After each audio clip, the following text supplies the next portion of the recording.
هو ببساطة ماتش مانشستر سيتي بتاع امبارح والتهريج اللي احنا عملناه ده في الماتش كان لتأكيد حاجة احنا عارفينها اوريدي، ان الموضوع بايظ وهي مش ماشية مع ابو ريم.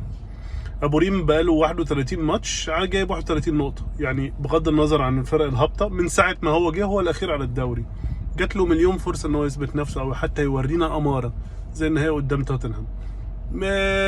بطولة كاس بيخرج بيتغلب قدام فرقة درجة رابعة.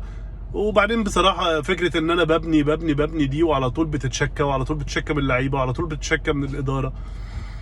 تشكيلاتك فيها فلسفة وحنيكة ملهاش لازمة. ايه اماد مع بومو في الملعب مع مزراوي، يعني الوضع بصراحة هي مش ناقصة حنيكة، يعني هي مش ماشية لوحدها عشان كمان تتحنك فيها. بلس بقى كمان ان يعني غلوبنا نقول لك ان كل فرق الدوري بتشاور عليك، بتقول لك لهبل اهو مدرب فولهام في اول الدوري قال دول بيلعبوا باتنين، فانا مجرد ان انا حطيت لهم ثلاثة في نص الملعب فكده خلاص. فالناس كلها بتستهتر بيك، انت بقيت مصدر للميم على النادي. لما مدربين الفريق درجه الرابعه ده اللي هو غلبنا بيعلنوا التشكيل الماتش اللي بعد منه على التكنيكال بورد اللي هو انت كنت جايبينك فيه الكاميرا لقطاك وانت عمال تلعب فيه والفرقه مغلوبه 2-0. فيعني تصريحاتك زي الزفت امبارح، تصريح غبي.